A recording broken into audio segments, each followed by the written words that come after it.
Thurston from Wrestlenomics is up next, and we're going to follow Brandon with John Pollock from Post Wrestling. Thank you, and good afternoon, everyone. But we can't ignore the math, okay? We can't ignore the data.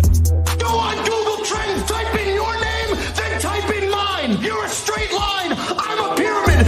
I like the very direct question on that. Television ratings, downward spiral. Buy rates, plummeting. The time is now to turn the math around.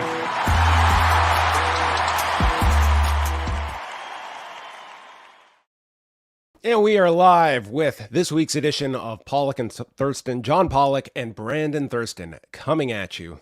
And here we are, Brandon. Another week, plenty to talk about. We have a guest on today's show still to come. We're going to cover everything from television ratings to buy rates to upcoming media calls. We're going to do buy rates? No, I was trying to play off of our intro there, but okay. It eludes me. And of course, always my favorite person to hear from, Mark Shapiro. We're going to hear from him as well. Yes. He's not speaking to us directly, but you're going to hear his voice. No. And of course, Saudi Arabia is on the menu today. So look forward to all of that. Our guest later is Bradley Hope. He is the author of Blood and Oil, the co-author of this book that came out a number of years ago, looking at the rise of Mohammed bin Salman. So we're going to be talking with him about sort of the larger sports strategy that Saudi Arabia has invested in during this period of MBS's rise in the country, its effectiveness, and sort of what the temperature is within the country when it comes to a lot of these changes, the social progress that has been made, while juxtaposing it with some of the realities of the political limitations within the country. So I think everyone will look forward to that as Bradley Hope will be joining us on the street live. Well, not live, live to tape from our discussion just a few hours ago. So looking forward to that one. But how are you doing, Brandon? I'm fine. It looks like there's going to be a thunderstorm very soon here. I don't know about where you are, but I'm good. We're the Saudi Arabia relationship. I'm looking at the press release. It is a 10-year deal. 10-year deal. COVID messed everything up, including this deal, though. So it started in 2018. A 10-year deal, I guess, would expire sometime in 2028. It might be a little bit longer because they missed some events during the pandemic. But that's a 10-year deal, $50 million every single event they do there. Now they do 2 events a year. Initially, when this deal was announced, they were only going to do maybe 1 event a year. But now it's very, very clearly 2 events. It was from the beginning, really. And yeah, there was never a year in this deal that they didn't do 2 events. But after the plane ride home that was quote unquote delayed, days after this announcement is made that they are extending their partnership to now be 2 events per year, which I guess it was more so this is now guaranteed. And during the pandemic, the way they had stated was that any missed events get tacked on to the back end of this deal. So in theory, they're going to make up those events that they missed during the pandemic. So this will probably go a little bit beyond that point. But on a broader scope, I don't think people have to be counting down to the end of this deal. It seems as though TKO is as entrenched as possible with Saudi Arabia. That extends to the UFC in a major way too. And we really think about it, like it's especially in the WWE side of the business, like that $100 million a year is it's now less than a tenth of their revenue. There was a time where that was a tenth of the revenue, but it's pretty close to, I don't know, what, 8%, something like that. So that's really baked into the expectations of this company, at least for the next several years. And Mark Shapiro, as we're going to play the clip, Mark Shapiro discussed how they're looking to expand that relationship. And he discussed on the TKO earnings call the week before how that was a Vince McMahon relationship. He said Vince McMahon's name too. He's not afraid to say it. Yeah. But it's like saying no Beetlejuice worries these days. Yeah. Yes, but no worries. Nick Khan has taken over that relationship, and he's buddy with, I don't know if it's MBS or if it's the GEA chairman, Turki Al-Sheikh, but Nick Khan is totally in control of that relationship, and it's going great. Well, maybe MBS is going to start a podcast, and maybe Nick Khan will be a guest on his podcast in the future. Yeah, I would need a translator, but I would listen to that. Let's hear from Mark Shapiro. This was at the I don't want to let out or leave out any of the wording here of the JP Morgan conference that he was part of. This was called the, as I quickly pull this up. The JP Morgan Global Technology, Media, and Communications Conference. Screaming for an acronym, but this is where Mark Shapiro appeared earlier this week speaking about TKO's involvement with Saudi Arabia and what is to come. What I would say there is, let's remember we have a strong and healthy relationship with the kingdom through WWE and doing 2 annual events a year. And I'll just, remind folks for the avoidance of doubt, those deals were primarily and highly tied to Vince McMahon. And there was a lot of speculation with Vince being gone. Would that impact the relationship in a negative way? Would they be looking to get out of it? And I would say proudly that, Nick Khan in particular has developed and sustained, cultivated, nurtured a very, very strong relationship. So that was him on the quarterly call from last week for TKO, pretty much reiterating what we just said. Here is Mark Shapiro on the JP Morgan call. We have a lot of Mark Shapiro here in the queue. So you've seen us monetize site fees with the likes of Saudi Arabia for WWE. You can look for us to expand our current deal in the next 6 to 12 months. Very happy with MBS and the partnership we have there. We have 2 events a year, but we're already in discussions. Nick Khan is leading that for us in expanding that to more events. We also have a phenomenal deal in Abu Dhabi with the UFC, where we're getting significant site fees and incentive packages there. And we've now expanded our partnership with them for other affiliate events, if you will, in the Middle East that they would participate in as we sell them to different countries. We've now expanded our Saudi Arabia relationship by not just having a UFC fight this June, but announcing for almost double the rights fee another event next year. And I would tell you, David, we would be doing a longer-term deal with Saudi Arabia if we already had one event under our belt. So that's another way of saying, as long as everything goes well in June, which we anticipate, I think Dana White would be very amenable to doing a much longer-term deal in Saudi Arabia. So this got a lot of people excited. TKO stock has been soaring this past week. It is up something like 15-16% over the past month. So trading at just over $107. So I think there's a myriad of factors into this stock increase. I think the fact that the antitrust suit is now in the rearview mirror, that is given a lot of optimism. But I think as well the idea that, let's remember when the stock took a hit when the PFL announced their investment from Saudi Arabia, and it seems that the UFC has really just been able to get in on the Saudi Arabia revenue, and it looks like to be a very, very strong relationship moving forward. And it's got a lot of people excited, including Mark Shapiro, who is a man that easily gets excitable. Yes. And another thing that he talked about here is site fees. Site fees were brought up, and then he got into the notion that, wow, we have great site fees with Saudi Arabia. But he talked about having site fees for UFC fight nights, which I believe they just got one for the St. Louis show. Not only was it, as he said, the biggest gate with biggest grossing of a UFC fight night in their history, but they also got a site fee, I understand, of several $100,000. And he talked about in the future getting site fees for Raw and SmackDown, which I think requires some thinking here. Domestically, I can't see there being site fees for Raw and SmackDown, which tour 52 weeks a year. It's the justification to me for site fees is for most events where we're talking outside of Saudi Arabia, where perhaps there's a public relations and there's a bigger investment happening there. It's the notion that you're having people travel in from outside. That creates all this extra sales tax revenue. That creates all this extra spending on hotels and restaurants and local businesses. That makes sense. But are people going to do that for what Raw and SmackDown are they going to do that for? I see it being packaged in as it was for Backlash, as it is, in this case for the Saudi Arabia event on the Friday SmackDown, the Saturday King and Queen of the Ring.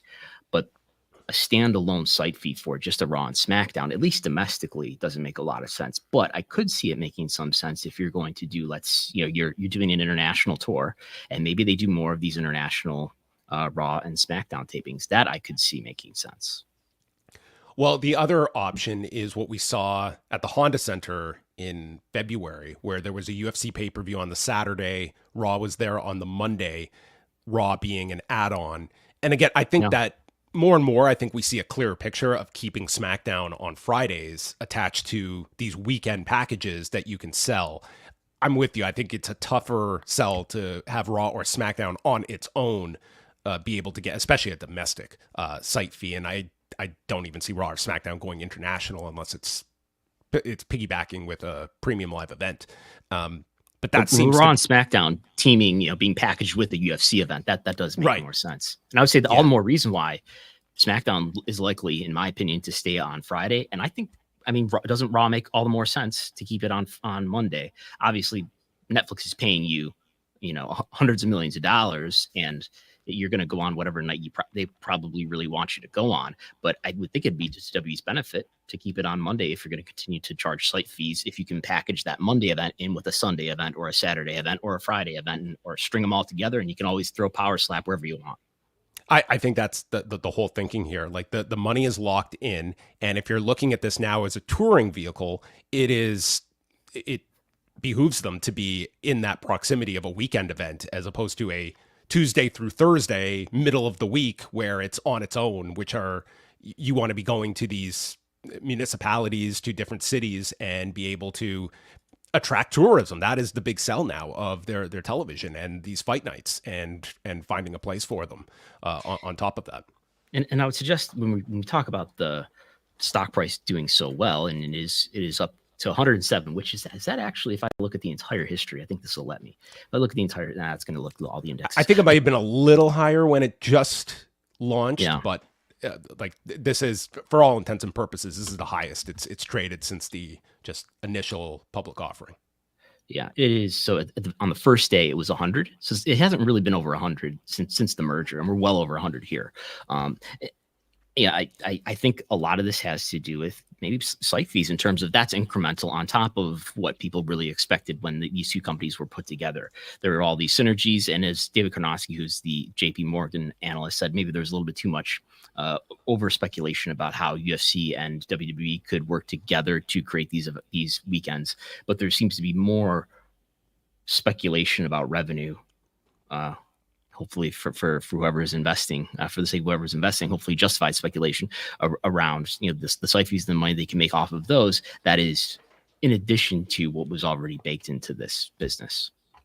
Yeah. The other topics I think that garnered a lot of interest was Shapiro's discussion about the pay-per-views on the WWE side, indicating that they're getting hit up all the time. When are those PLEs for the up? PLEs? Yes.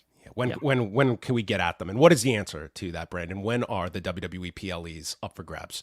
That deal expires March 2026. So I would think about a year and a half is when I always expect these things to start getting renewed. Of course, we're down to the wire on AEW's deal, and we went much further towards expiration in WWE's case too. So I don't know what's 18 months from March 2026, the beginning of 2025, I guess, something like that. Which coincides where you are within.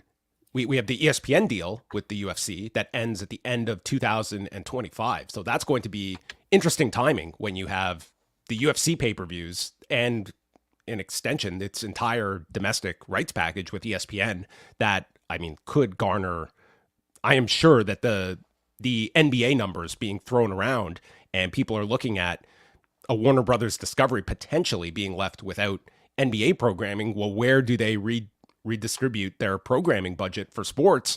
And the UFC becomes that much more of an attractive property for a lot of places out there. So it's not just the WWE premium live events that are a major deal, but the biggest is the UFC rights and the pay-per-views. And Mark Shapiro even throwing out the idea of ESPN that'll be launching their direct-to-consumer app at some point over the next year or so, and just buying the pay-per-views outright as something to justify a $30 price tag for this direct-to-consumer app, and you get UFC pay-per-views exclusive. Yeah. He was suggesting doing away with a la carte, right? He was suggesting doing away with this model that we've known in pro wrestling or MMA since like 1985 or whatever, that it would no longer be the, what is it now, $80?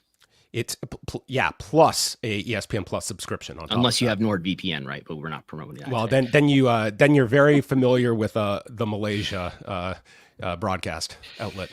So doing away with that upcharge and just baking that into this premium monthly fee, maybe. Which would be a tremendous reward for your UFC consumer that is spending all this money, and to like that ESPN direct to consumer app, like you're imagining probably tops out at like $35 a month. And if that were to come with the pay-per-views, the caveat being TKO isn't handing these pay-per-views over for some discount or anything. They would want an unbelievable guarantee per month for handing over their most lucrative product.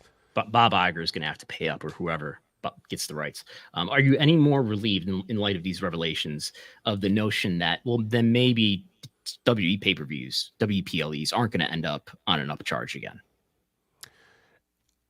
I do see like some kind of parallel strategy between both that you could sell. I think in a perfect world, I think TKO would like to have their WWE and UFC pay-per-view offerings under the same umbrella with the same distribution method and the same way to be able to market these shows.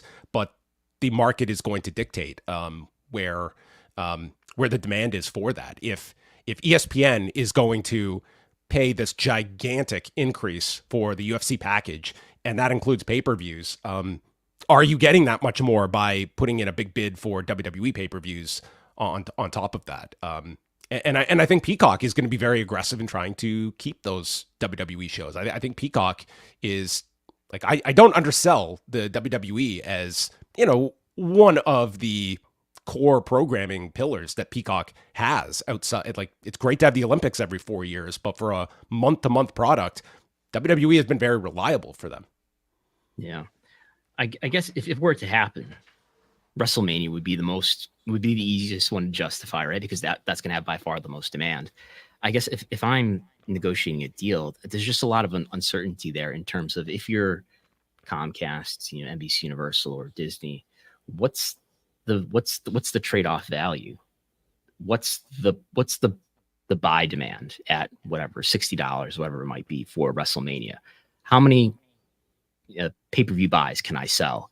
At this point, when the genie's been put in the bottle, to take the genie back out of the bottle, I think creates a lot of uncertainty in terms of knowing what the sales of that product would be, and knowing how to, weigh that against what the product is now, which is $200 million a year, including everything, including WrestleMania and the library.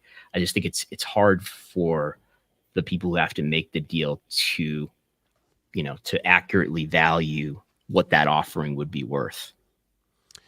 Yeah, and we're looking at AEW as sort of this last wrestling example of an audience that is spending money every month and spending $45 to $50 for a pay-per-view. That I could certainly see that model going away for AEW in this next deal, as you're just further educating your audience to just get this on a streaming app, and the company gets their guaranteed revenue fix each month, and it's less, this a la carte business that wrestling fans have been trained to accept. But we have a whole generation of fans that are coming up now with the WWE Network. We're talking a 10-year-old system and not paying for a WWE pay-per-view in the traditional sense in the past decade. I think it'd be very hard for them to go back for anything beyond a WrestleMania, and even then you might get some friction of people that have been getting these 2-night WrestleManias for their Peacock subscription package, and all of a sudden you're going to increase the price by 6 times for a WrestleMania event, and maybe over 2 nights. Yeah. And that's the math of the Peacock deal making sense is that the Peacock deal paid WWE well above what they were generating on their own with the WWE Network. So it wasn't just, what they say in terms of, we're not a tech company, why are we doing this on our own? But it was that Peacock was willing to spend so much in the near term to get the content that they wanted to help them build their streaming service. So it's well above what the WWE Network was generating, certainly in terms of revenue, which the WWE Network itself was well above what the pay-per-view business was generating. But of course, it was with like a 45-55% split with the pay-per-view carrier. But yeah, that was another business model ago. And the final note, I guess, of worth bringing up from Mark Shapiro was the idea of shoulder programming with Netflix, indicating a drive to survive style of program for WWE and documentaries. And Mark Shapiro, very confident Netflix is going to continue with their roasts beyond Tom Brady, who sounds like he's very regretful now of doing this roast. Is he? Is Tom Brady sorry that he did it? It sounds like his ex-wife was not too happy about the roast. I saw he had to walk up to somebody and whisper something in their ear, because you can say whatever you want about him, but you better not besmirch the name of Bob Kraft. Okay, he's an NFL owner, and in this society, NFL owners are on the top, and everybody else is down beneath them.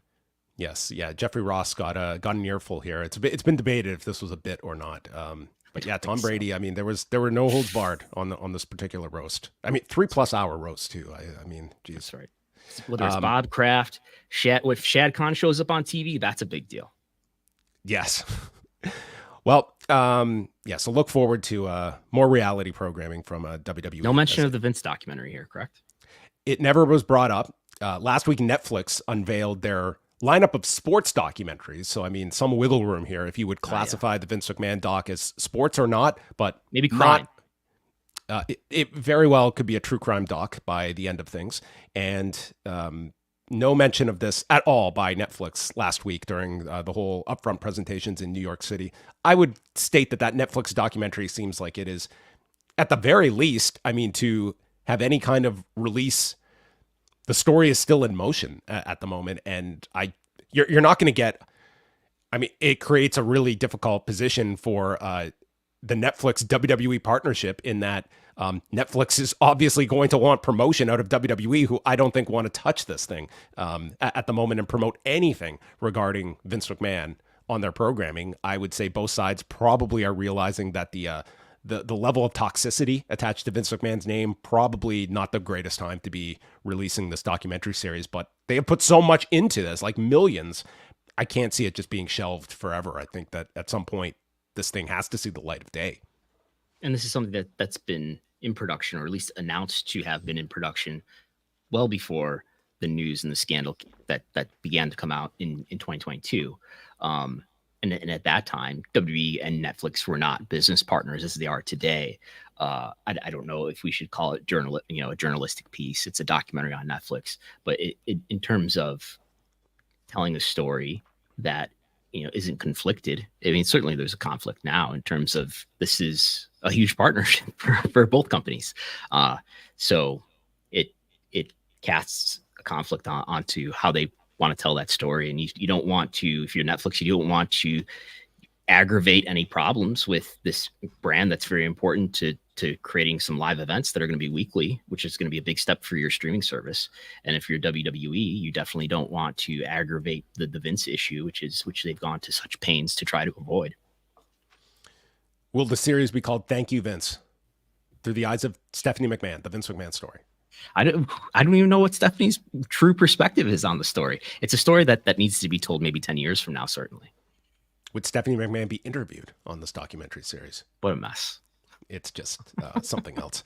I'm not holding my breath for the release of this documentary in the foreseeable future, but we will see. I still believe it will eventually get out.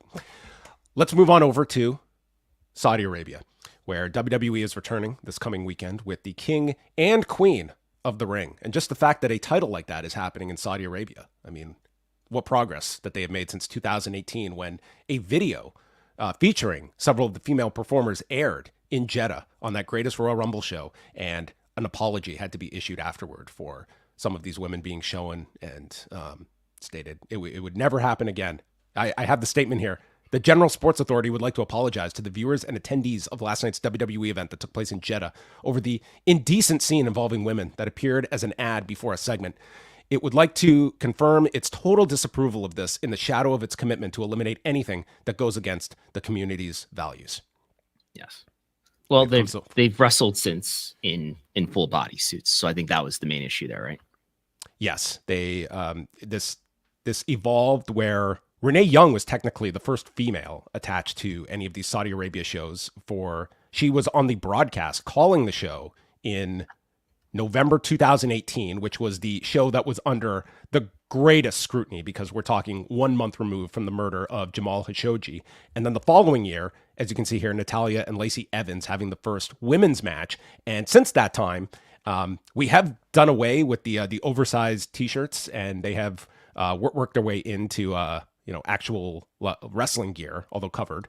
And now the women's involvement on these shows is it's part of the shows now for all of these Saudi Arabia events. So I thought this was a good chance to kind of look at, here we are roughly around the midpoint of this 10-year deal and where the kind of public's stance is, especially within wrestling, and contrast it because, I mean, we just had the Tyson Fury fight this past Saturday in Saudi Arabia. It's become a beacon for big boxing fights to be taking place in. And from a fan perspective, especially like in boxing, this is being celebrated. I think there's the understanding of some of the conflict that comes with Saudi Arabia, but to a consumer, they're getting these great fights. They're getting these big events.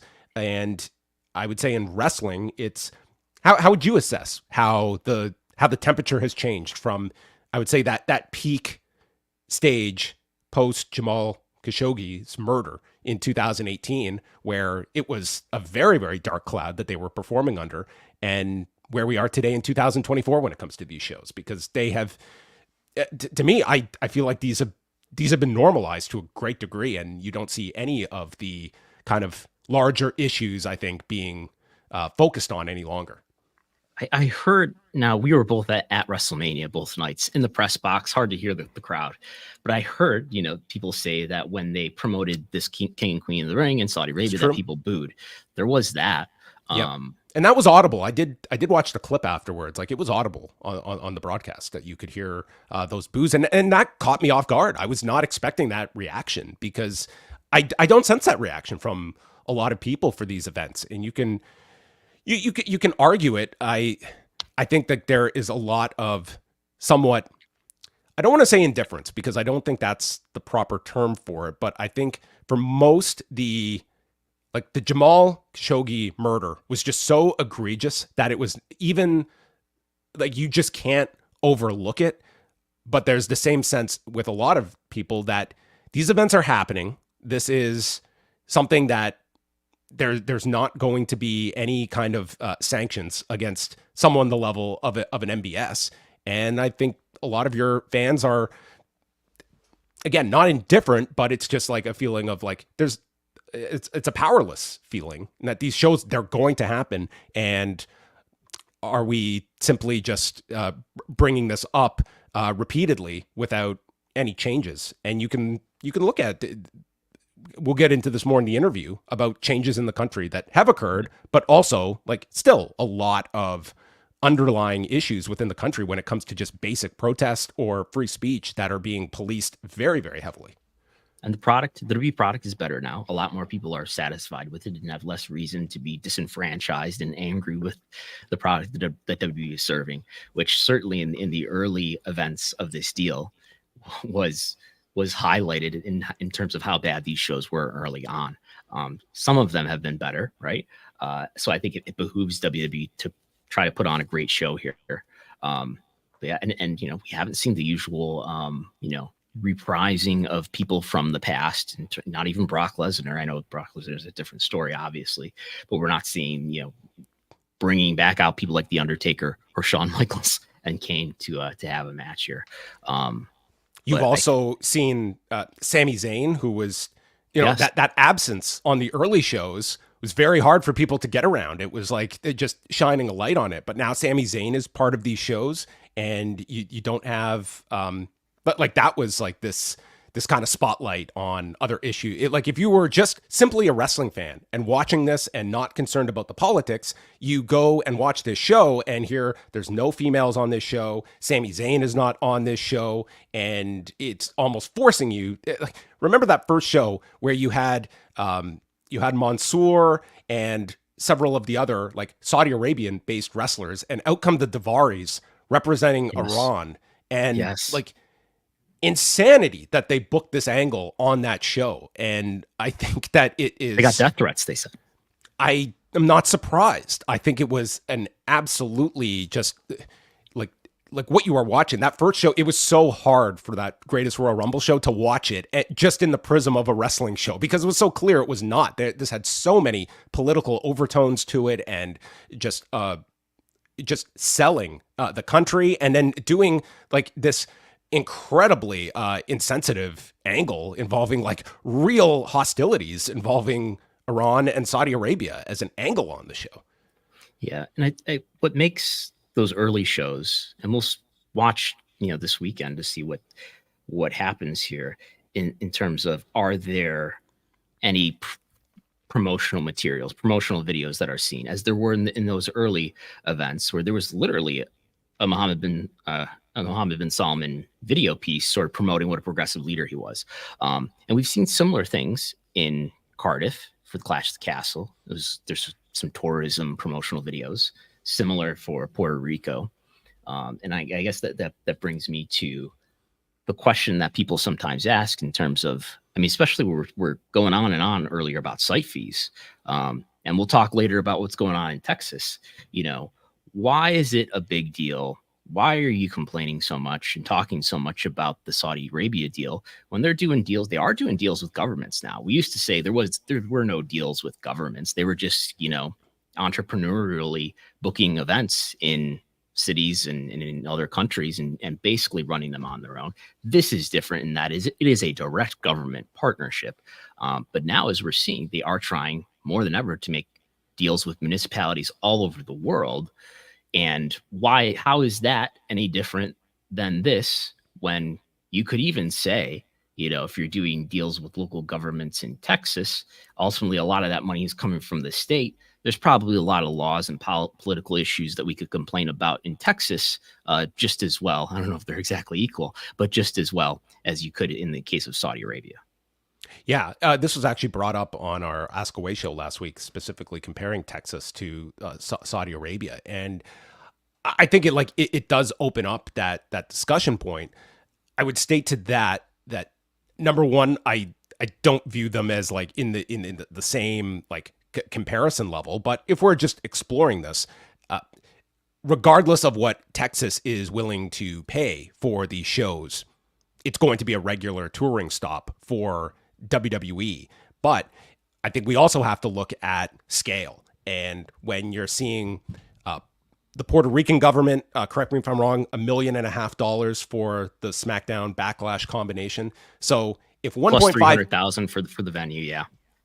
So if we could put it to the extreme, I believe WrestleMania 38 in 2022, Dallas, they got probably $9 million worth of reimbursements and a little bit of cash. So we could go $9 million for two events, and all the WrestleMania stuff versus 50 for this. Exactly. And I think we have to look at as well. And again, this is not to say, like when we were talking about the Oklahoma story last week, like that is an event. They are not paying AEW or WWE to come in.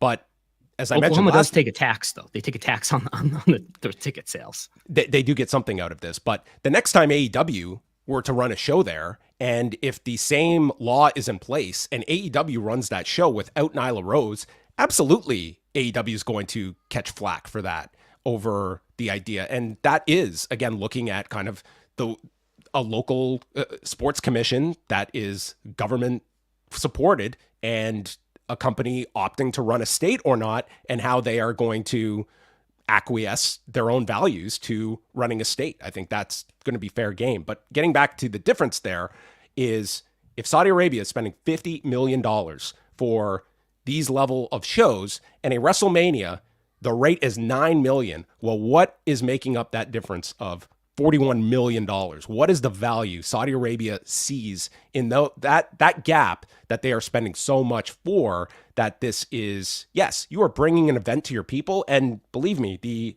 audience in Saudi Arabia, this is great for them to be able to get all these concerts and sports events, have a great time. But I think we also have to look at it from the side of like, what are they getting for that $50 million that is not tangible? Because this is not to scale of what these events are worth to any other country in the world outside of Saudi Arabia. Yeah, I mean, in reading some of Blood and Oil, which is the book written by Bradley Hilp in our preparation for our interview with him, which we're going to air in a moment, you get a picture of a country that has a new ruler, crown prince, who's the de facto leader of the country, Mohammed bin Salman, and you have a country that is, in a sense, very wealthy. Certainly the royal family is extremely wealthy. They have a lot of money. I think the country has a fairly high GDP, right, per capita. But eventually oil's going to run out. Oil is not a renewable resource, and they're trying very aggressively to use the resources that they have now and translate those into other forms of business. And part of that is spending a lot, spending as much as it takes to bring these events over and, create the perception that Saudi Arabia would be a great tourist destination, creating the sense that this is, a welcoming government. This is a good place to visit. This is a normal place. And that's what they're paying for. And to get WWE to, revert their schedule of, running pay-per-views in the United States or Canada for the most part, but to go well out of their way to do this in the Middle East. Yeah. And that's something that's spoken about in the book, is that from MBS's perspective was that a lot of people within Saudi Arabia, you would have all this disposable income, but they were leaving the country to enjoy these entertainment options. They would go to a Dubai, they would go overseas. And instead, the idea was, how do we get people to stay and spend within the country? And tourism is a giant builder for them.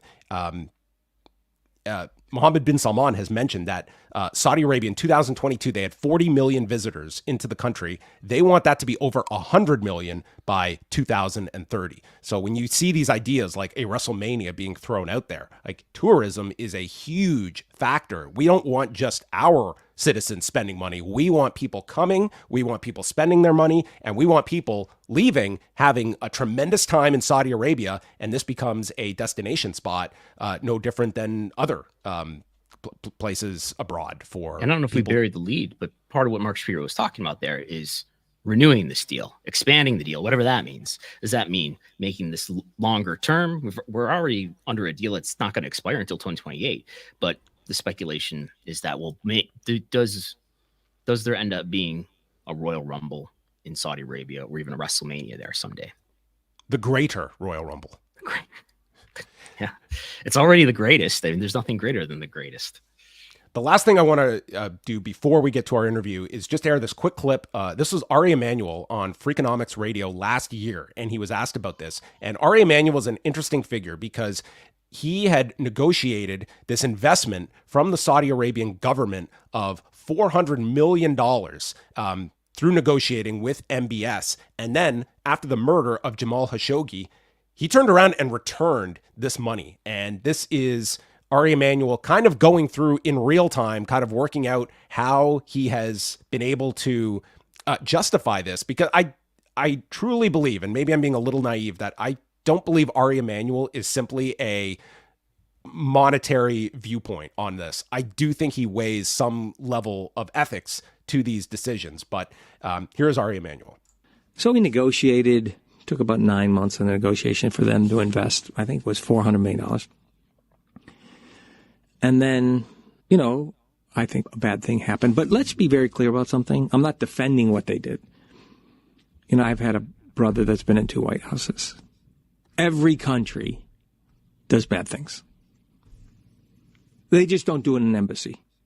Right or wrong, we killed an American citizen who was a terrorist with no trial.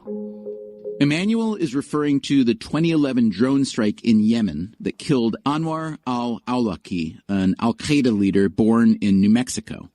But what was the mechanism then? Did you literally write a check back with interest? Well, it was a long negotiation. Yeah, we wrote a check back with interest, yeah. Does that preclude you from doing business with him or them again? No. But we wrote a check. Listen, I know everybody thinks things are black and white. And I have a tendency to do that too, right? And we live in this period of time where, there was a period of time it was even worse. And I struggle with this. And we do business there. I mean, people drive cars that oil. Let's get through a bunch of stuff here. So governments do bad things. Let's just say that. and then work through all our own emotional ethics. But why was that the case that made you write a check for $400 million? I don't know. I just, I don't really know. So a few things there from Ari Emanuel. Again, this was from last year. And since that time, you have seen, the UFC, they are about to stage their first event in Saudi Arabia coming up on June 22nd. They are now very much involved. This was also around the time they were still in the process of finalizing the TKO merger that has deep ties with the WWE Saudi Arabia relationship. But one point, all governments do bad things. All governments do bad things. What does that mean then? So there are no standards. There's no line to draw in terms of what's tolerable and not. Well, I think that this is, number one, that was not his stance in 2018 when Jamal Khashoggi was murdered. And he could have very easily told himself that to state, I'm going to keep this $400 million. So you have seen his thoughts on this evolve. And I do feel that is obviously intrinsically tied to his business dealings, that this is a reality, that I am doing business with this company.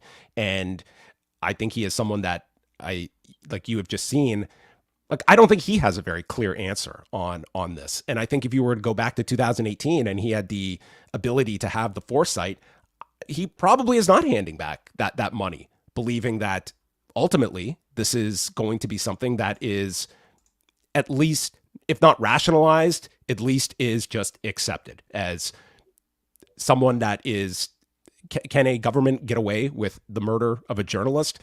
In this case, the answer kind of is yes, as frightening as that might be to people to hear.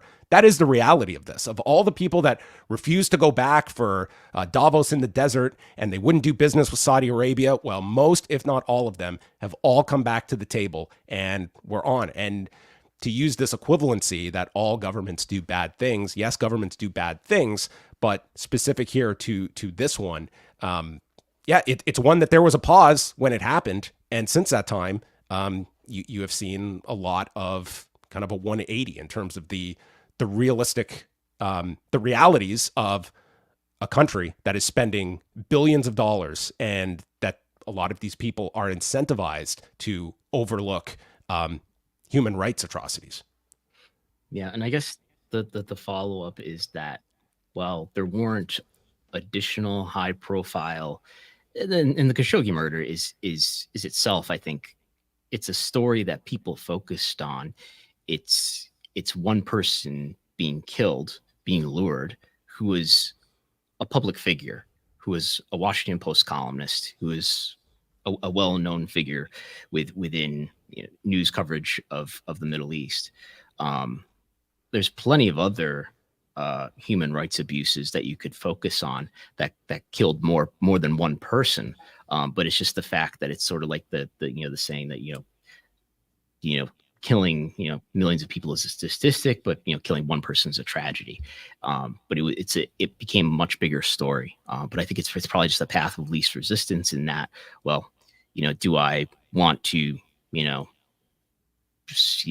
acquiesce to the pressure of having to deliver value for shareholders, or do I want to take a moral stand on this? And in the world of publicly traded companies, or even companies that are held by private equity and have those people to answer to, usually the moral consideration doesn't come first. Certainly not if there aren't legal considerations to press those moral considerations to be acted on. So that will take us into our discussion now with author Bradley Hope, who we spoke with just earlier today. He is the co-author of Blood and Oil, and here he is joining us on Pollock and Thurston. It's going to be holding its latest event in Saudi Arabia. It's part of a 10-year agreement that the company has with the Saudi Arabian government, and here to speak with us about Saudi Arabia's growing influence in sport and abroad. He is the co-author of Blood and Money, Bradley Hope, joining us now. Bradley, thanks so much for joining us today. We appreciate the time. My pleasure. Let's start off with, you were based in the Middle East for a good portion of your career, and in your reporting and then the release of your book in 2020, can you just tell me a bit about, in your own eyes, the growing influence that you have seen just within Saudi Arabia just in the 4 years since your book has come out and where we are at present, where especially in sport and the perspective we're coming at it from, it just seems it is enormous in terms of the impact it's having in professional wrestling, boxing, F1, and so many other sports now. Yeah, I think when I was living in the region back in the sort of 2008 till 2016 period, sorry, that's not quite, 2008 till 2013 period, Saudi Arabia was this kind of quiet place. There was not a lot going on. It was, a kind of a large country with a lot of money and oil, but it just was very quiet. Even when you went there on a conference or something, it would just not be a very vibrant place. And ever since MBS rose to power with his father, that country has become, globally recognized on every possible level in geopolitics, in investing. They're one of the most active investors in the world. And then more recently, just exploding in the world of entertainment and sports. And it just shows that this new crown prince, who's in reality, he's like the acting king of Saudi Arabia. He has so much energy and so much focus on bringing the country into the sort of 21st century and changing its reputation from the sleepy conservative country that people have kind of heard of, but maybe not for good things. And that's what's driving this. It's a country that's increasingly run by young people as well. So a lot of, it's an absolute monarchy. So it's theoretically just one man in power. But in reality, there's still a kind of politics. He still has a mandate from the people of the country. And his mandate since day one has really been about the young population, because Saudi Arabia has had an explosion of youth over the last 50 years. It went from a pretty small place to a pretty big place. And those youth population that are so core to his mandate are part of what's driving this interest in sports. That's what the young Saudis want, and so that's what he's bringing them. And I was wondering, Bradley, if you could tell us about the relationship between MBS and Turki Al-Sheikh, who is somebody that wrestling fans see every now and then, and MMA fans and boxing fans as well, as somebody he's the chairman of the General Entertainment Authority. He's done sort of these photo ops with wrestling personalities around these WWE events.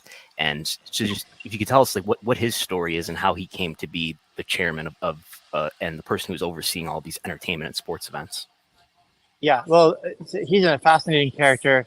He and another guy called Prince Badr are two people that were very close to MBS before he rose to power. So they knew him when he was just a relatively unknown prince. And so they have that deep trust and relationship based on the fact that they kind of came up together. They grew up together to some extent. And so Turkey had different jobs in the government. He's not a member of the royal family, unlike Prince Badr, but he had different jobs in the Ministry of Interior, which is essentially the police of Saudi Arabia. And he doesn't have really qualifications that would have suggested he would have this role, other than the fact that he had this really close relationship with MBS, part of the inner royal court, so to speak. And he has he's a very entertaining guy. He's kind of the life of the party, and he's always been that way. He's kind of the person that keeping everyone in this small, powerful entourage laughing for years.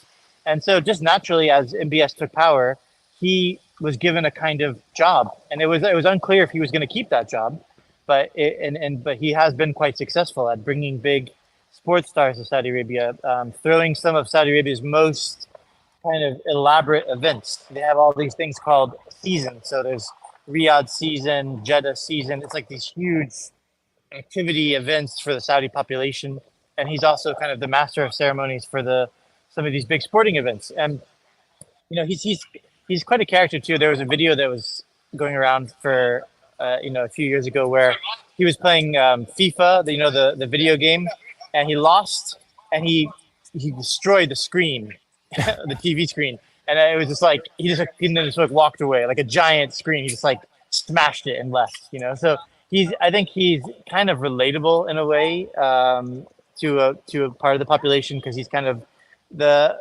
wild character, the life of the party. And I think that's what actually makes him a great relationship manager for these celebrities. They also enjoy spending time with them. And of course, the guy has an enormous amount of money to spend and entertain with and, enjoy with everybody. So, I mean, the term that is so frequently utilized, and I think people have different definitions for it, of sports washing, and looking at, oh dear, we just we lost Bradley here in the midst of things, but we will attempt to reconvene. But if you have not read the book Blood and Money, it's a book that Brandon and I have kind of we crammed for this interview very quickly and going over it. But yeah, Turki Al-Sheikh has somewhat, Brandon, become like the public face when it comes to a lot of the combat sports side of things, and has become kind of that figure that is very representative of this regime to the country, with the idea that this is kind of providing a sheen for a lot of the human rights issues and other elements of the country. In 2024, is that still a very fair assessment? Have you observed advancements in Saudi Arabia under MBS's reign, or is that sort of like what the strategy is at play here, that there are still a lot of repressive aspects of the culture, but this is also very much fulfilling a lot of your younger audience, and they're getting all of these different sporting and live entertainment events that it does kind of provide for a bit of a distraction from other realities? Yeah, I think so. I never liked the term sports washing because I know that this is such a painful term in Saudi Arabia to hear, because it has nothing to do with the way that they think about it. What they're thinking about is a few different things, right? They're trying to make their own population happy, make Saudi Arabia a place to stay, not to leave all the time. Every time you want to enjoy something, you don't want your population leaving the country to go next door to Dubai or somewhere else, right? Or to Europe or to America. So that's an element of it. The other element is that part of this economic transformation of Saudi Arabia, tourism actually plays an important role. So MBS genuinely wants Saudi Arabia to be a tourist destination. Excuse me. Entertaining. So they're building hotels, they're building event spaces. Of course, you want to have reasons to attend, Formula One races and boxing matches and things like that, So the country is transforming rapidly. It's so rapid that if you go visit Saudi Arabia 1 month and you come back again 6 months later, it feels different already, So it's undergoing a huge transformation. Now, of course, MBS has always been very concerned with the image of Saudi Arabia as a conservative, repressive, negative place, and has been working very hard to change that. And so part of changing that is to prove it's not like what it used to be. So yeah, you can call that like a sort of a PR event to prove that Saudi Arabia is different. But in Saudi Arabia, there's nobody there being like, let's open up the cash reserves for sports washing. They're thinking, we love sports. Our population loves sports. Tourists love sports. So I think it's a little bit unfair to say that it's really just for this purpose, and it really comes from the point of view of a kind of critical Western audience to think that that's the reason they're doing this kind of stuff, and that's just not how it works over there or anywhere, to be honest. Yeah.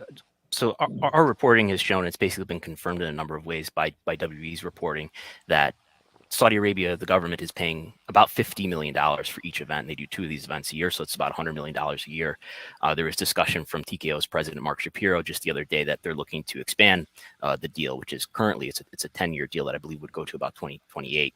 But it's, to put that in some perspective for the audience, $50 million is like twice as much money as any wrestling event has ever drawn on a single day in ticket sales. So it's a fee way above what's normal for a WWE event. So it's raised a criticism that it looks like they're overpaying for something, and they're doing public relations, not only helping Saudi Arabia with the Vision 2030 and moving Saudi Arabia into different forms of economics, but it's also presenting to Western viewers who are watching WWE throughout the world on Peacock in the United States, this event where, hey, look, this is an event in Saudi Arabia and everything looks fun and entertaining and fine here, and then it looks normal. Do you feel like that's a legitimate criticism, or is that unfair?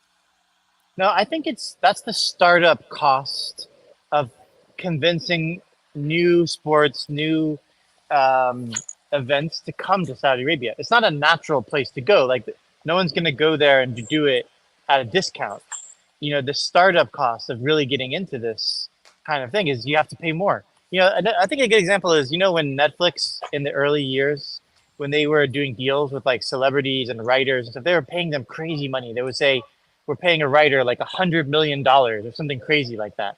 And nowadays, Netflix doesn't do those deals anymore. But in the beginning, they had to. They had to do big deals with high profit margins to convince people to work exclusively with them. You know, so I think Saudi Arabia, what we'll see is all of the first deals, the first years of these deals will be very hefty and very profitable. But over time, they will actually start to get more regular and more normal. You know, so I think again, it's not like they're purposefully overpaying. This is the kind of startup cost. Like, you know, there's never been WWE in Saudi Arabia before. How do we convince them to come? You know, despite other reasons, you know, the lack of infrastructure to some extent, or even maybe some of the, you know, the critics that are out there saying, you know, so they're not going to have WWE come and do. WWE is not going to want to come and do something that is at cost. You know, they're going to want to have a margin to set up a new, essentially a franchise in this country. In your book, you also, you know, in speaking about like the younger population, I think you cited like 60% of the population under the age of 30, at least at the time of your reporting with the book.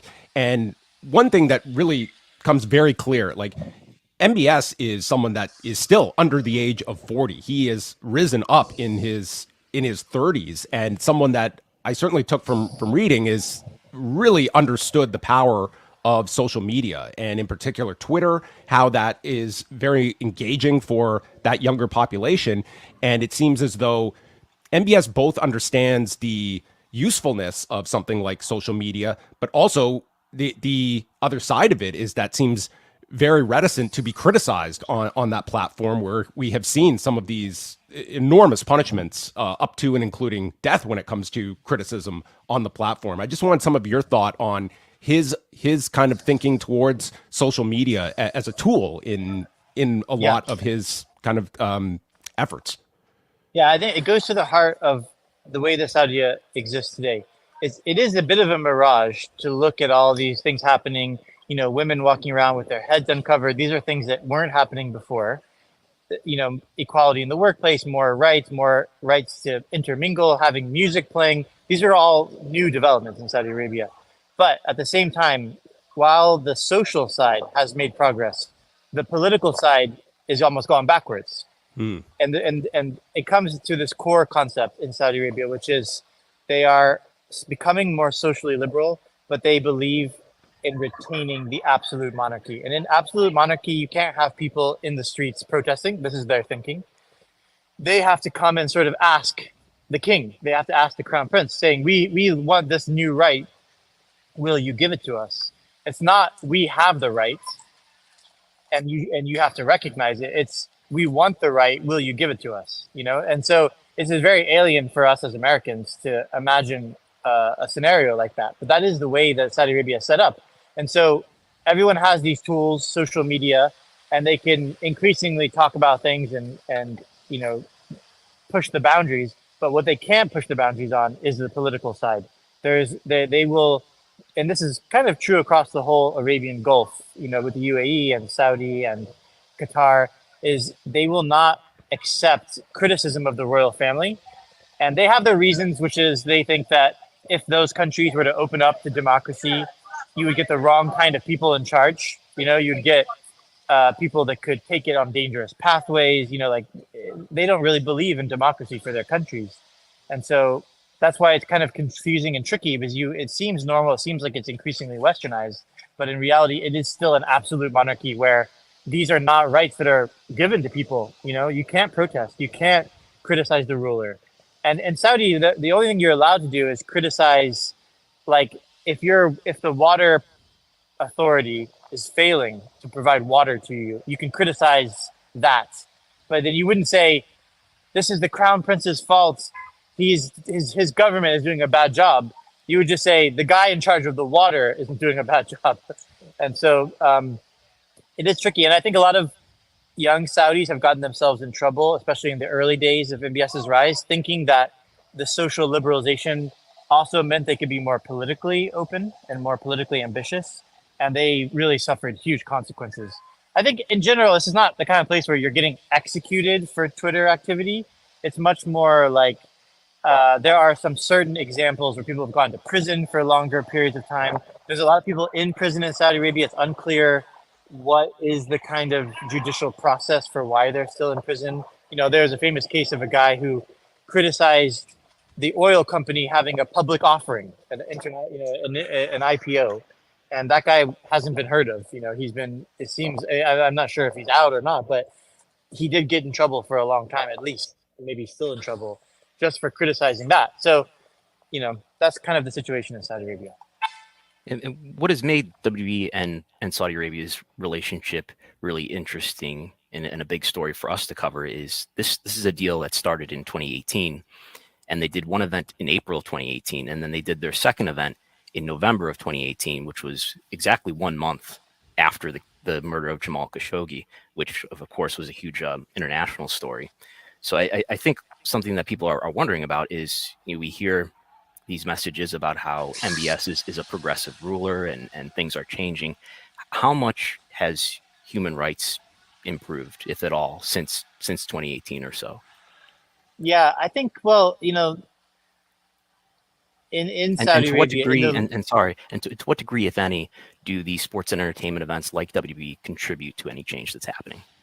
Yeah, I think, you know, in Saudi Arabia, in the leadership, the high echelons of leadership, there's no discussion there of the Khashoggi killing as being an attack on journalism, right? That's how we see it in the rest of the world, because he was also a journalist, among other things, and he was writing these critical pieces. And so we made a sort of external linkage between, oh, he wrote something negative, therefore he was killed. But in Saudi Arabia, he's seen more as kind of like a traitor, because he was closely working for the royal family for his whole career, not really as like a journalist in the traditional sense. And then he started doing these things that were against the royal family. And so and he was connected to other people, and, you know, they had their own imagination about why this was the case. So anyway, that's an important thing to note, because they don't see things the way that we portray them or we see them from our point of view, you know? So I think that's an important initial thought, because they don't think that they have a problem with attacking people for free speech. But on the other hand, they're very concerned about their reputation. They don't want to be seen as a country that is murderous, that doesn't believe in journalism and all these things that are internationally accepted as good things. So anything that they can do to show that this is a normal place where normal things happen is useful to them, you know? I just don't think it's the primary reason why they're doing it. And the fact that there was something that came right after the Jamal Khashoggi thing, it shows that ultimately commerce and business is less judgmental than sort of international politics. You know, I remember that there was this conference that they have every year in Saudi Arabia that ever since MBS rose to power, called the FII, the Future Investment Initiative. And everybody in the world would come for this conference. And then after Khashoggi, no one showed up for 1 year. Then the second year, they all came back. You know, right. So business people have a short memory for this kind of thing, and they are eager for things to return to normal. And I think the other reason people want things to return to normal is they realize that MBS wasn't going anywhere. There was a lot of discussion after the Khashoggi killing that maybe the royal family would remove him and somebody else would take charge. And there was this idea that his days could be numbered. He has proven that to be completely not the case. He is really completely in control of the country. Nobody else could ever take power away from him. And add to that, the huge amounts of money flowing into Saudi Arabia because of the price of oil in the last 5 years. It has made him into one of the most important, if not the most important investor in the world. Every banker, every new startup from, you know, OpenAI, you know, anybody, they will show up in Saudi Arabia looking for an investment. And because of that, the judgmental kind of quality has completely fallen away, including the US government. Joe Biden, when he came into power, said he wasn't going to meet with MBS because he wasn't on the same level as him. He would only meet the king. And he Joe Biden must regret that, because a few years down the line, he realized the king wasn't going to take any calls from him, and because the crown prince was in charge. And so Joe Biden had to go to Saudi Arabia, do the fist bump. Nowadays, they're desperate for Saudi Arabia to do what the U.S. asks. The position of power kind of changed. Like, they made a bad bet that they could sort of do that, and it was kind of a political move. But yeah, that's how I see it. So, like, for the average WWE fan and there are some fans like this who feel like, I don't know if I want to watch this WWE event in Saudi Arabia. I don't know if I feel right about it. Have human rights improved at all since 2018 or so? Yeah, I think so. I mean, in the sense that the last thing Saudi Arabia would ever try to have happen is a series of events like this. The cost of the Khashoggi killing is so expensive, if you think about it, of the amount of goodwill and good PR that was exterminated by that event, that they're just so incentivized to not allow that kind of reputation to persist. So I think that are generally, but tourists, visitors, I don't think there would be a huge problem. That you might find the same exact problem in any of the countries needing to mouth off about the guy in charge. Somebody might pull you aside and say that's not appropriate here. They're not going to arrest you, but you could get yourself evicted or kicked out of the country or something like that. I think they wouldn't physically harass them or try to keep them there, even try to arrest them or something. But now, if you're a Saudi citizen, that's where your risks are very high. If you're a Saudi person and you criticize the crown prince, it's very different. Khashoggi was a Saudi citizen. Yes, exactly. And so Saudi people and Emirati people and Qatari people and Kuwaiti people, they have to be careful what they say about their rulers, because they're not protected by sort of international outrage the same way that visitors. We'll wrap up in just a minute, Bradley. You've been very. I'm curious, following on last release expectation be to a like that, and was reaction to your expectation? Like how would like a look be within of Saudi Arabia? Hold back. We were very we could. There's in Saudi Arabia. There's some respect. Didn't do anything there on every single point. Maybe we sense of means us in right, probably grudgingly accepted. You won't find the book sold in the middle and white, the Middle East side. Well, we want to thank you very much. It's been out for a few years, but Brandon and I both we would recommend Blood and Oil that is out there right now, along with your co-author Justin Sheck. And you can follow Bradley on X at Bradley Hope. And anything else you want to mention, Bradley, before we say goodbye that you're in the midst of working on? Oh no, I've since left the Wall Street Journal, and I have a company now called Project Raisin. We make a lot of podcasts, so come check it out. Excellent stuff. Well, thank you so much, Bradley. This has been great insight on your behalf, and we appreciate you jumping on with us. Thanks, Bradley. Nice to meet you. All right, that was Bradley Hope joining us, the author of Blood and Oil. And if it was a little choppy at the end, we will have a fresh version uploaded as well of the interview. But yes, Brandon and I did get a chance, both of us, to go through this, and there was one particular paragraph, Brandon, that I think you might be able to relate. And this is again from Blood and Oil. Mohammed bin Salman developed a fascination with consultants when he was setting up his own companies, and one idea he loved was the creation of key performance indicators, soon to be known throughout the ministries and government-linked companies as KPIs.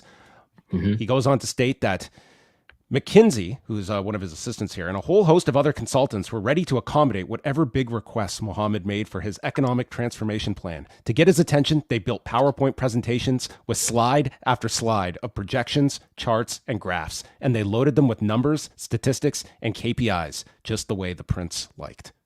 Yes. So he would love Wrestlenomics, in fact, I'm sure. Maybe he's he could be listening right now. Patron. I mean, he might. This is the time of the year where he would be most likely to listen, most interested, perhaps. Well, if he wants to send in a super chat, he's more than welcome to. As are you, if you would like to get in any of your questions. But yeah, just any takeaways from the interview, Brandon, and just some of his insight, or any that you had with the book.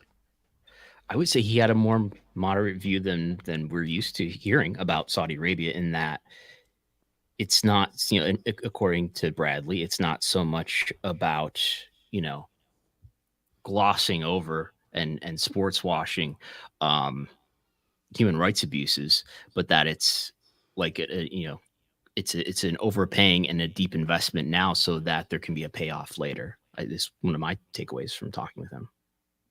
Yeah, I think that I think that you have to look at whether that is the prime objective versus that being one of the effects that this also does have. I mean, there is, like, just look at the amount of people now that the prism of which they are viewing this country through is through a sporting lens. Like, that is how many people now are attaching the country to these world-class events. And this is like Las Vegas. This is where there's combat sports.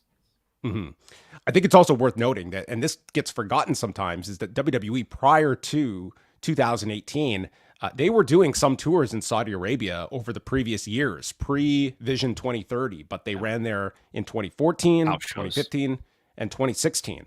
And those were, again, like small house show events, nothing at the scale of what we see now. But I mean, they were certainly like dipping their toe into running in the country prior to this giant 10-year deal as well.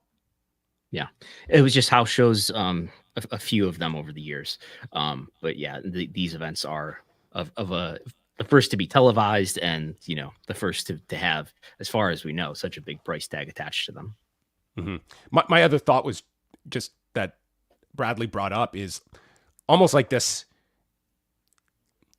For a younger citizen in Saudi Arabia, it's almost as though this one valve has been opened when it comes to a lot of the progress within the countries, while at the same time, it's this other valve that very much remains closed. So it's like, here, we're bringing you all of these events and we'll allow you to complain, but this is how you complain. And you don't dare state anything against the Crown Prince or direct. And I can imagine that it's very difficult for some people to understand what are the social norms that we are embarking on, yet still maintaining to the past. And you see, examples like one that I just brought up here. This was an individual who had 2 Twitter accounts with 2 and 8 followers respectively.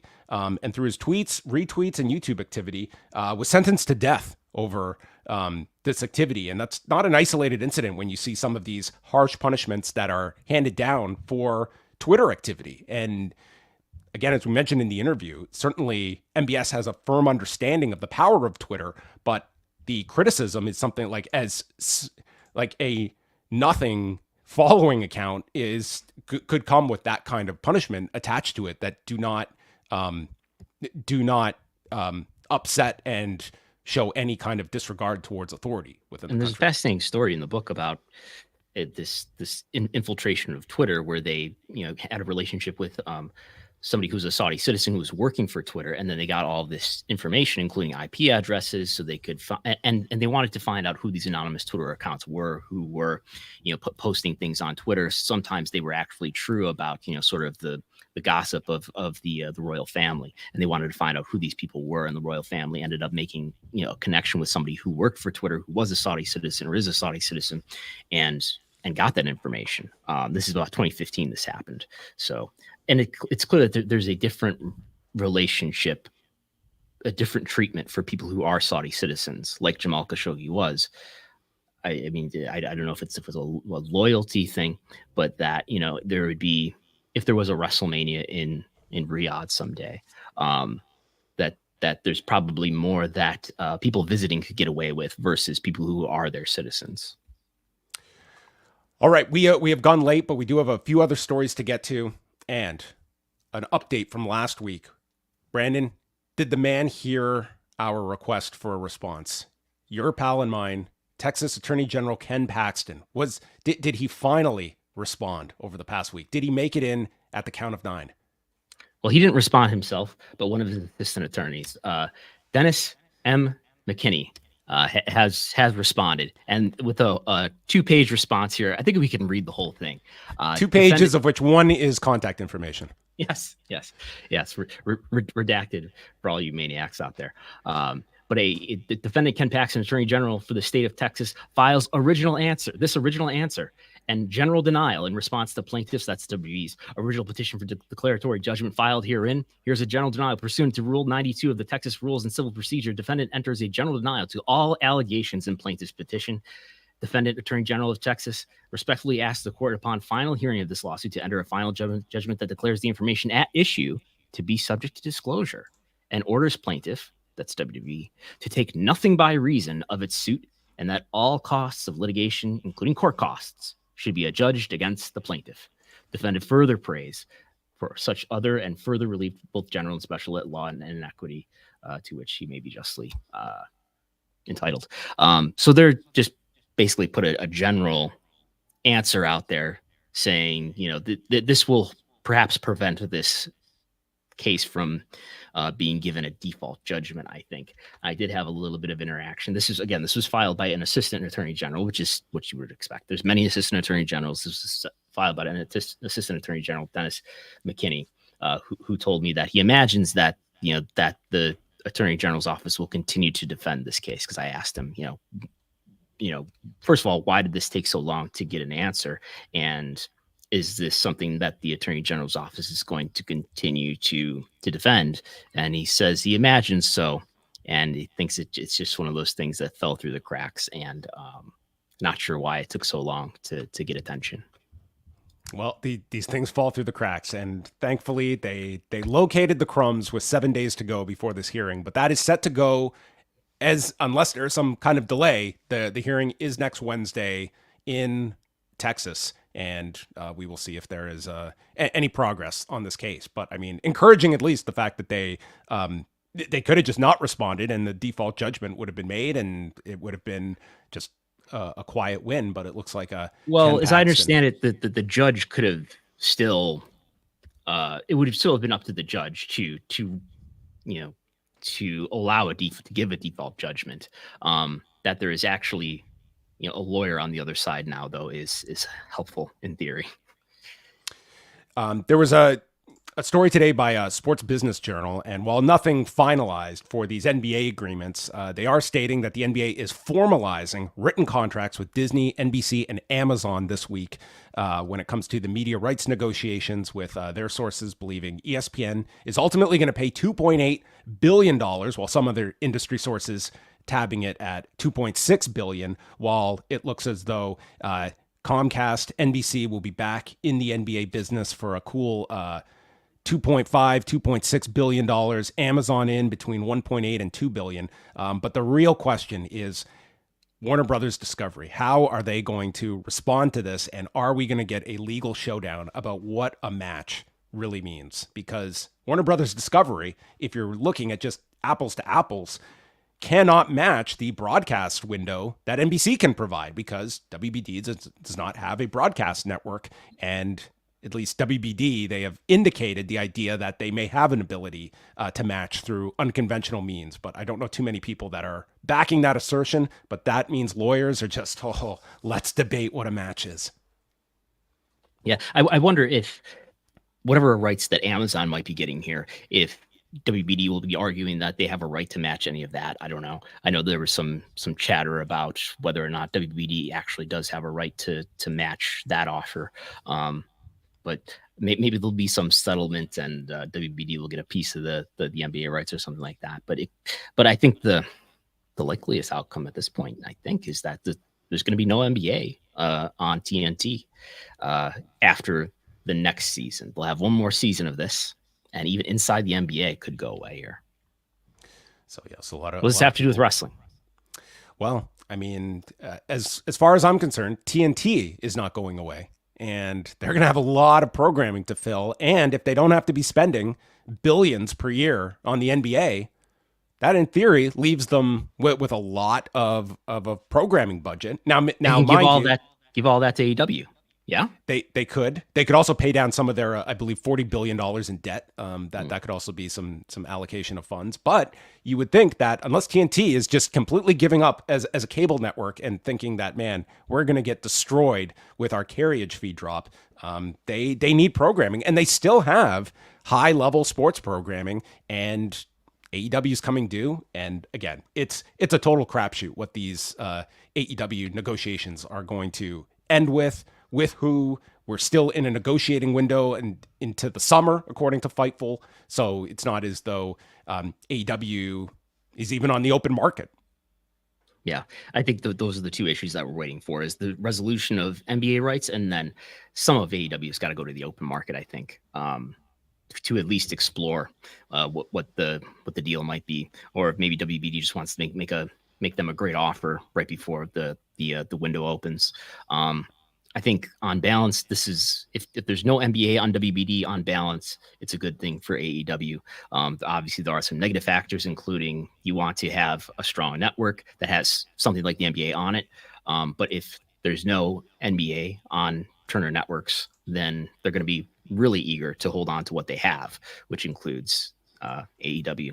Unless there's some huge strategic shift in terms of what these networks are going to be, and they want to, or if they just want to go all out on UFC rights or something like that. On Saturday night, AEW's 3-hour block, they had Collision followed by Rampage, with Collision doing 523,000 viewers and a 0.15, and then the Rampage that followed, 391,000 viewers, a 0.13 in the demo. In particular, Collision, I mean, doing great by their standards. And this week, it will probably not be a wonderful picture for Rampage, because it is going to be moved to Friday at 6:30 Eastern time to accommodate the NBA on TNT. So Rampage not getting the benefit of the Collision lead-in this coming weekend. So that was, overall though, for a taped show that did not have, I would say, too much buzz attached to it, these numbers were very strong for AEW on Saturday. And this was this a Canucks Oilers game on late? I think it might have been. Was that a 9 o'clock start? Because we're over on the west side of the continent there, right? Yes, I think it was around that. That was the start time on Monday, so I assume it was the start time as well on. So maybe not tremendous competition here, but yeah, if this was their best total viewership for Collision since September, best demo only since February, but that's still like 3 months. I don't know, just competition out of the way, I guess. I don't look at this as something that was like, hey, you can point to it, the content. That's what everybody wants to do. You have to attribute it to the content, but I don't know if this is so attributable to the content. Although apparently Tony Khan was thrilled. Monday Night Raw this past week, 1,733,000 viewers and a 0.56, up 9% in viewership, up 6% in the demo. They got a reprieve from the NBA that had no games on Monday night, but they did go against Game 7 of the Canucks and Edmonton Oilers, which did edge them out in the 18 to 49 demographic. So NHL was first, Raw was second, and the Oilers-Canucks game, folks, I'm going to have some breaking news here for you. They did 1,656,000 viewers in the U.S. In Canada, 3,249,600 viewers for this Canucks-Oilers game. It did phenomenal. This did like double the U.S. number.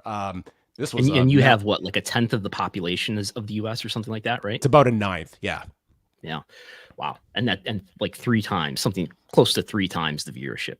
I think hockey's big business in Canada. I think that might be a thing that should be invested in. Yes. Raw beating the Oilers Canucks game in total viewership, as many people have realized, but not in the coveted P1849 demo. Yes, which is how things are ranked with that 18 to 49 demographic. So Raw, they will be back with NBA competition coming up this Monday. But overall, it was a good number for Raw, and a night where they did have significantly less competition. Although there was a WNBA game that did 1,556,000 viewers, and that is the WNBA is on fire at the moment. So this wasn't just any WNBA game. This was a Sun versus Fever game. The Indiana Fever, of course, they have Caitlin Clark. And these WNBA games, I think Sports Media Watch has a chart. The most watched WNBA games have all happened in the recent past here with the explosion of women's basketball. And the final note, AEW is back this weekend, back-to-back nights at the MGM Grand Garden Arena. WrestleTix, as of several days ago, had ticket figures. Double or Nothing at just over 6,400 tickets out, and Collision, again, this is several days ago, was just under 2,200. So that Collision not moving well, and no longer the automatic sellout that past Double or Nothings in Vegas were. Tony Khan is going to be holding a media call on Thursday. These press events always very quiet, very little that ever comes out of these, and days of discussion, very, very few and far between when it comes to media calls involving WWE or AEW. I'm sure that will be the case on Thursday. Yeah. Are you going to be online? I am going to be on the call, yes. Okay. All right, we won't show our hand then and discuss our questions now. Then we'll keep them guessing. We'll ask, I don't know. We'll talk about, will security footage be brought up? Will we be talking about, it was one of my questions. Is Tony Khan going to sell this injury and not do the media call? Would he have put in a stand-in for this particular show? Are you still wearing the neck brace right now? And don't you think that the neck brace should be worn? You maybe want to do a Bob Orton style long-term neck brace angle, if only for the sake of the fact that, hey, you got this extra space here and everybody's looking at you when you got the neck brace on. Couldn't you put some advertising and sponsorship on that neck brace? Think of the medical device sponsorship opportunities there. The Woo Energy neck brace. I mean, we will see. I assume he'll have the neck brace on at the press conference on Sunday. He better. He has to. All right. Well, that brings an end to the show. Again, a thank you to Bradley Hope for joining us. His book again, Blood and Oil. I think I called it Blood and Money about 500 times during the interview, but I meant Blood and Guts. Yeah. I found this at my local library of all places too. Found the hard copy. Brandon, much more efficient with the book, with the audiobook. I also got the audiobook from the library. Okay. Well, very, very nice. Does he, is it a random voice that is? It was not Bradley reading it to me. It was probably a voice actor. I don't know. Okay. Well, that is it. Coming up tonight, Way and I will be live at 10:05 p.m. Eastern time, unless there is a significant overrun per AEW, which we learned last week is about 12 minutes. And we will be chatting about the final Dynamite before Double or Nothing, all the latest news. And then coming up on this weekend, we'll have a show right after King and Queen of the Ring and after Double or Nothing. And Brandon, for you, when are you planning to do your show? Are you going to be doing a Sunday morning show, or are you delaying till Monday? When is Double or Nothing? It's on Sunday night. Sunday night. Yes. Oh God, this is breaking news to me. Maybe I'll do it. You have multiple PLEs, pay-per-views this weekend. Yes. Maybe I'll do it on Monday then. I'll have to consider that. So probably for subscribers, you can listen to Wrestlenomics Radio on Monday, because we'll want to address anything that comes up in the press conference after the event. Do you remember this was the weekend we were going to have these two pay-per-views, plus there was going to be the NXT show on Sunday night in Savannah, Georgia, before they moved it to the Apex. We were going to have NXT and AEW running head-to-head. Right. Well, luckily that's being run much more efficiently, maybe, at the UFC Apex next week. Yes, with tickets going on sale next week, they have announced. They're waiting that long to put them on sale, huh? Wow. Well, I think there's like 20 tickets to sell, so I think they're okay. Like 250 on location experiences. Well, if anyone goes, I would love to hear a report from someone that goes to this Apex event of what the experience is like. Yeah, we should send John Cena or something. We'll send him on his trip to Vegas, or maybe what Braden and Davey? They go everywhere, right? They'll drive. Sure. Yeah. We'll send them. All right. That's it for us, everyone. Thank you for tuning in to... Oh, wait. We do have Super Chats. We have Super Chats. Yes, we do. Yes, we had at least one. We're on top of this. Okay. Jumanji Hunter, if that's his legal name, sends in a Super Chat. Based on its growing demo and placement, do you view NXT as undervalued despite their new raise not even kicking in yet? Now, Brandon, what have you ascertained is the raise that NXT is expected to get on CW from... NXT, they are very coy about the value of their rights deals, whether it be USA or this move to CW. So I've been told that it was $15 million every year that they were on the USA Network, and they've disclosed themselves that it's a 0.17 increase, which comes out to like 26 something. So I'm just rounding it to 25 in this chart here. So it's $25 million a year for NXT doing as well as it's doing. I think part of the issue here is that NXT is doing a lot better in recent times versus times before that, right? It doesn't have a sustained track record, though, of doing as well as it's doing now. If it continues to do as well as it's doing now, certainly there's an argument that it's worth more than $25 million AAV. But it needs to do that first, I would say. But I think 25 million is probably about right? Like in doing the math recently, I felt like it would be reasonable to maybe sell Collision and Rampage, which I would say in terms of value and what they're delivering in terms of the rank and so forth is roughly equal to what NXT is delivering. So I think it would make it makes sense for Collision and Rampage maybe to be sold for about $25 million. So I think the deal they have now, I mean, they shopped it around, I'm sure. They explored it, and this is what they got for it. But if they continue to do as well as they're doing now for a long time, for another 5 years, or whatever it might be, then sure, I could see it going for more than $25 million. Yeah, I mean, the math is incredible when you figure that NXT at their new increase is going to be getting for the entire year half of what WWE will make in one day on Saturday. Yes. That's right. That's true. Those are the economics. That's what we're talking about here. One other one here, not a question. Justin Robbins, just joining the feed, starting from the top. Don't know what you've said yet. I'm sure it's great. Well, thank you, yes. Justin. We appreciate it. We hope we sound great. We get a wide variety of feedback from people. Some that think I think we set a new record here for duration. Yes. Yeah. Number of minutes consumed on this show, maybe through the roof. But that is it for us. So again, I'm back tonight, 10:05 Eastern here on the Post YouTube channel. Brandon, check in Monday. Follow him along, patreon.com/Wrestlenomics, because we got NXT numbers dropping. Dynamite, which it's the whole wrestling world stands still on Thursdays around 4 when the number comes down. And thus we know if AEW is living or dying every single Thursday. So look forward to that. And thank you for tuning in.